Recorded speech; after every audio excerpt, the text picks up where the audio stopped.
Eu não, para dizer a verdade, eu não acompanhei nesse 0,9. Eu estou em outro. Eu estou olhando agora o médio prazo, olhando como é que a região está se comportando. Segue, obviamente, os ciclos globais, né? O aquecimento global está desacelerando, ainda está forte, e isso repercute em todos os países da América Latina, inclusive do Brasil. Eu tenho uma perspectiva, uma visão para a região que é relativamente positiva, desde que a região seja capaz de aproveitar essa oportunidade. Acho que, olhando o mundo daqui, você vê que a América Latina, o Brasil e a América Latina e Caribe em particular, tem algumas complementaridades que podem fazer a região finalmente mudar. Tem algumas áreas que está claramente o mundo precisando de energia limpa, e o Brasil tem uma matriz energética das mais limpas e com potencial de ser mais ainda. E não só o Brasil, como o resto da América Latina. Aproveitando com a infraestrutura certa, com as regras do jogo, com a institucionalidade, com os investimentos, os incentivos corretos, você é capaz de exportar energia limpa para o resto do mundo, que é o que precisa. Quando você vai para a Europa, eu tive em Paris, no Summit de Paris, que o Macron organizou, depois em Bruxelas também, nós vimos o interesse da Europa nessa questão da energia. Nós vemos a demanda por energia renovável, ou, por exemplo, os contratos que a Alemanha acabou de fazer com o Chile de hidrogênio verde. A região pode ser a região que vai usar energia limpa para produzir hidrogênio verde e vender para um mundo que está cada vez precisando mais de energia, não somente por causa da mudança climática, mas também para as questões geopolíticas, a invasão russa da Ucrânia e tal. Então, tudo isso leva a região a ser não um problema e está precisando de dinheiro, mas uma solução, onde se quer a parceria da América Latina. O BID tem quanto para emprestar nessas questões, Denise Rotenburg, Correio Brasileiro? Nas questões climáticas, nós já estamos financiando vários bilhões e a gente quer financiar mais desde que haja os projetos necessários. Eu vejo, e no BID eu tenho seguido, nós temos duas restrições. Uma é a quantidade de recursos, financiamento. Mas também precisamos ter a capacidade de gerar os projetos bons, sustentáveis, e muitas vezes não há. O Brasil tem uma capacidade técnica até maior do que o resto da região, mas, de uma forma geral, nós temos que incentivar a ter os projetos em energias renováveis, em hidrogênio verde, a financiar isso tanto do setor público quanto do setor privado, através do nosso braço direito, que é o BID Invest. Mas o senhor tem um número assim, do que já tem de recursos para essa área? Vai cada vez mais importante. Eu acho que está em 4 a 5 bilhões, mas eu vou te prometer, eu vou chegar amanhã, tem o café da manhã, e te passo isso, tá? O senhor não pode só desenvolver esse raciocínio de que precisamos investir desde que haja projetos, mas projetos não há. Não, em termos de números absolutos? Não, há projetos sim, mas nós temos que desenvolver os projetos corretos. Nós temos que sentar com os estados, com os municípios, com assistência técnica. Olha, esse é a última prática boa na questão, sei lá, de uma rodovia sustentável. Isso você precisa estar. Ou, por exemplo, muitas vezes as coisas andam juntas. Nós ajudamos financiando pequenas e médias empresas. Como é que a gente faz isso? Linhas através do BNDES, que a gente anunciou recentemente, uma linha de 4,5 bilhões para financiar pequenas e médias empresas. Aonde? Numa região que nós consideramos importante para a preservação da natureza da região amazônica.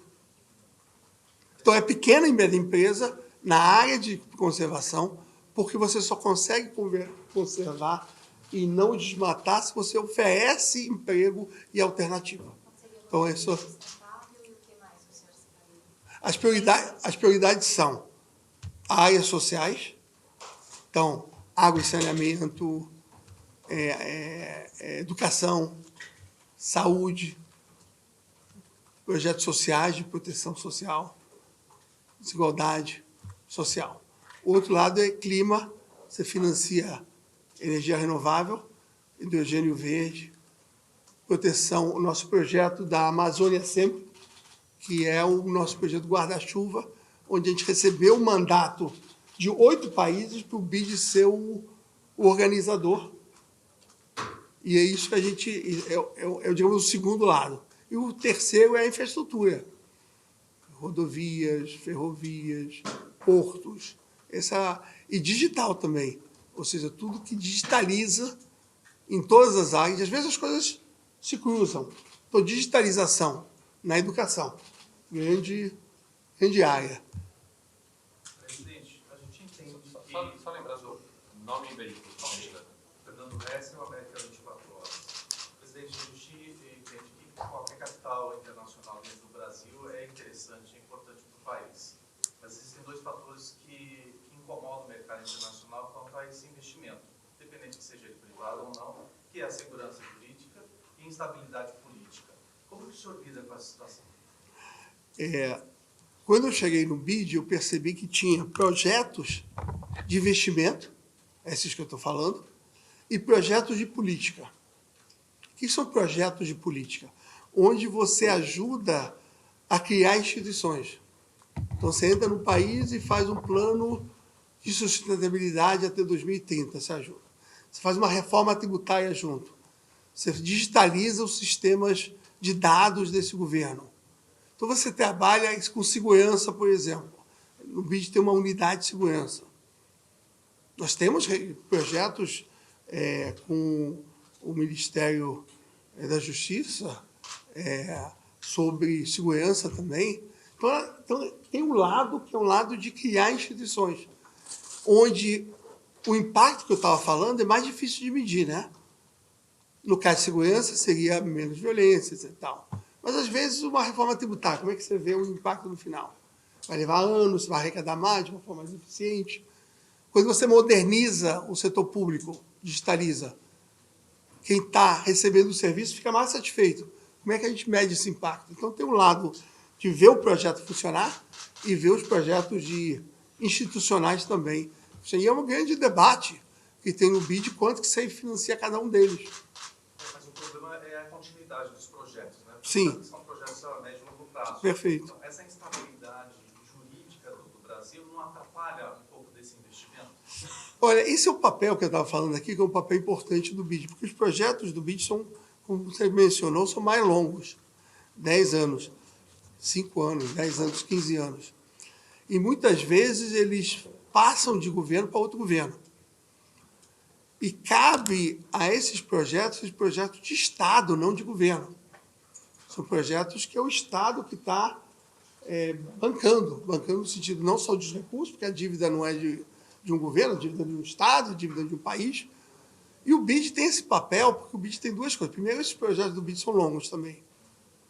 Segundo, que nós somos, o BID ele é um cliente preferencial. O que significa um cliente preferencial?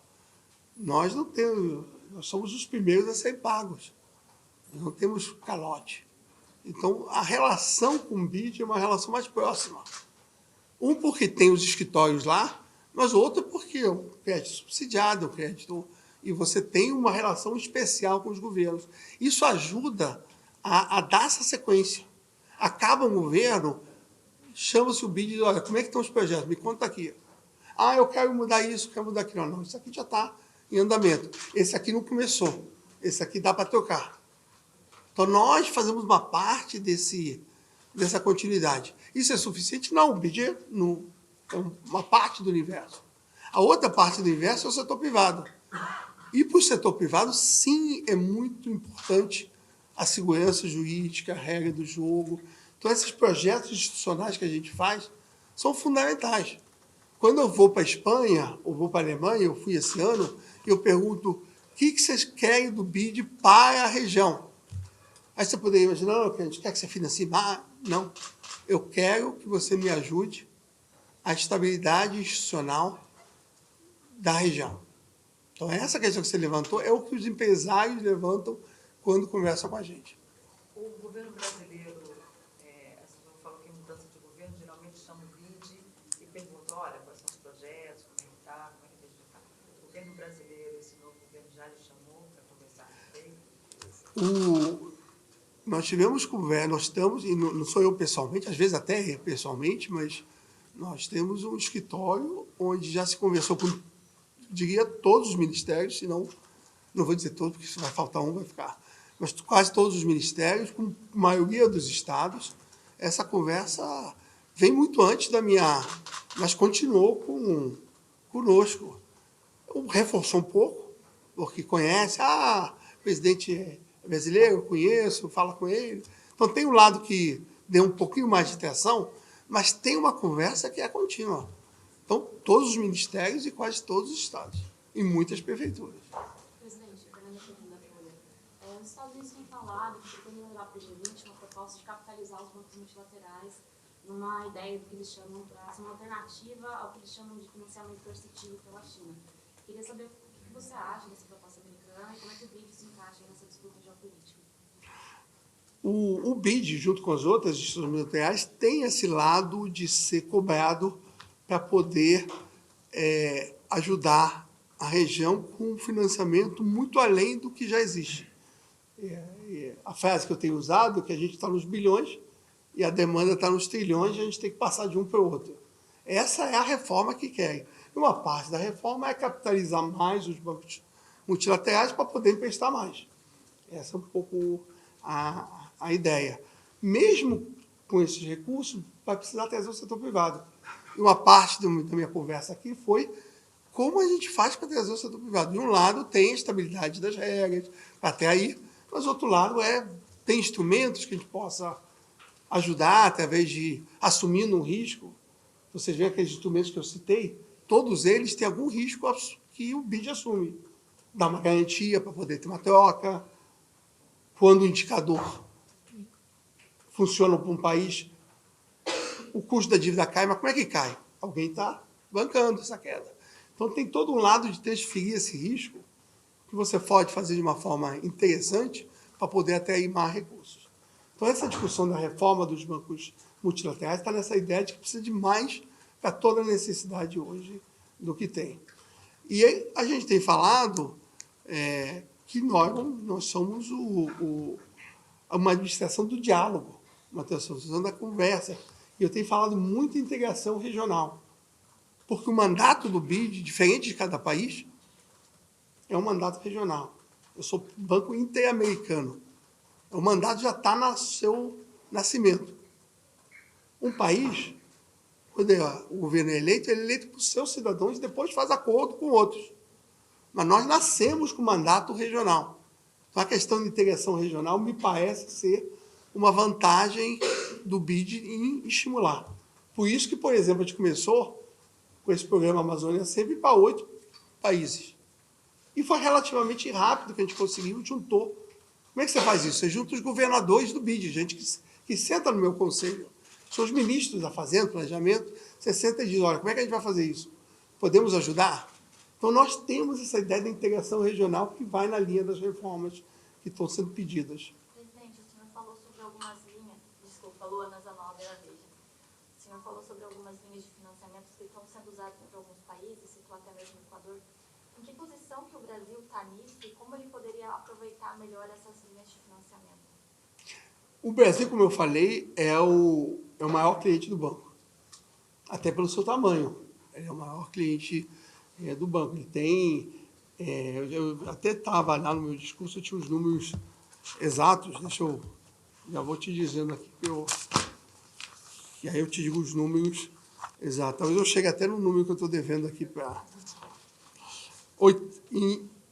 82 bilhões no grupo BID, 11 bilhões para 2023 e 2024, 10 bilhões na parte privada do BID Invest. A gente tem apoiando mais de 150 startups no BID Lab. Tudo no Brasil, presidente? Tudo no Brasil, o que eu estou falando é tudo no Brasil. Então, todos esses recursos estão indo para o Brasil. Então, dá para aumentar? Sempre dá, porque a gente quer aumentar, porque as necessidades são tantas que a gente precisa aumentar a nossa ambição, aumentar o nível. Para fazer isso, você precisa de projetos nas prioridades corretas, nas áreas onde se junta o que o BID acha importante, o que os países acham importante, aí a gente pode... Aí tem que ter projeto bem feito, porque às vezes você tem um projeto que é pior você financiar, você vai pagar no meio, dinheiro que se gastou à toa. Então, às vezes, você pode ter uma obra que deu errado, porque se calculou errado. Isso não é só ruim para a reputação do BID, mas é ruim para o país que tomou emprestado, ficou com a dívida sem o projeto. Então, esse tipo de trabalho que a gente precisa fazer. Só a gente tem tempo para mais uma pergunta. Bom, presidente, mais uma pergunta. A gente tem a ex-presidente Dilma à frente de um banco importante nesse cenário internacional. O senhor também brasileiro. Quer saber sobre essa exposição do Brasil em cargos chaves, financeiramente falando, no mercado internacional, e como o senhor vê a chegada da presidente Dilma e a formação de uma possível moeda internacional? Nós temos um grupo que é chamado Grupo de Bancos Multilaterais, onde você tem o Banco do BRICS, o NDB, você tem o BID, você tem o Banco Asiático, o Banco da África, o Banco Europeu. A gente se junta para discutir essas questões que estão perguntadas aqui. Como é que nós vamos resolver o problema do clima com o regime social e tudo junto? O que a gente tem que fazer diferente? Então, a gente senta junto e a Dilma participa desse grupo também. Acho que as lideranças brasileiras no mundo, e aí tem também o presidente da OPAS, o Jarbas, também é brasileiro e tem na área de saúde. Então, eu acho que isso mostra, de certa forma, a liderança do Brasil na região. Eu acho que a liderança se mostra pelas suas pessoas, pela capacidade de levar adiante nos fóruns internacionais. Eu acho que é por aí que você mostra como um país tem a sua contribuição para a região. O Brasil se beneficia com isso? Última aqui, por favor. Por favor, eu queria só se o senhor puder comentar um pouquinho mais sobre o PIB, sobre como que o senhor viu esse resultado e como que isso pode interferir para vocês na visão do Brasil, na visão que os organismos internacionais têm do Brasil. Olha, como eu comentei, eu não sigo trimestre a trimestre, eu já fiz isso muito na vida, tá? Já fui economista-chefe, já trabalhei no Banco Central, eu já segui muito. A primeira vez que eu escutei do 09 foi o Ricardo me contando agora. Então, eu não tenho acompanhado, eu estava no comitê, vendo o que a gente vai fazer da estratégia do banco, vim aqui direto, tem um discurso, eu fui. Então, o que eu respondi para ele é que a gente está pensando em como a região vai crescer nos próximos 10 anos. E aí a resposta foi, nós temos que aproveitar o que a região tem de positivo para o mundo. E aí eu falei da parte da energia limpa, mas também tem, por exemplo, toda a parte da agricultura, da produtividade. O mundo está sofrendo a insegurança alimentar. E o Brasil, e não é só o Brasil, você tem a América do Sul, que produz alimentos, se você fizer bem feito, você consegue alimentar o mundo todo. Então, você tem que não perder essa oportunidade. Tem que trabalhar essa oportunidade. Se a gente aproveitar essa oportunidade, o crescimento do PIB vem naturalmente. Pessoal, muito obrigado. Mas e os desafios também da região? Com inflação alta, aperto monetário, como é que o BID pode se encaixar nessa dificuldade? Não, a gente é analista disso, a gente tem um departamento de pesquisa que olha isso, e a percepção que a gente tem é que a região foi a primeira a combater a inflação e provavelmente vai ser a primeira a sair. Eu digo provavelmente porque você nunca consegue dizer o dia de amanhã. Nós já temos redução de juros no Chile, no Brasil, já está começando em outros países, se bem a Europa, Estados Unidos. Eu tive recentemente naquela conferência de Jackson Hole, que é a conferência do Fed, e o discurso tanto da Europa e dos Estados Unidos vamos fazer o que é necessário, a inflação ainda está alta, podemos precisar fazer, enquanto os bancos centrais da região já estão no caminho de a inflação está caindo, estamos vendo qual é a velocidade. Então, eu acho que na questão da inflação, devido ao nosso histórico no Brasil de o estoque da inflação, a gente meio que reagiu mais rápido e provavelmente não vamos ser uma região que vai sair mais rápido. Isso eu conto não só uma visão do BID, mas é uma percepção internacional que nesse combate à inflação parece que a região está liderando.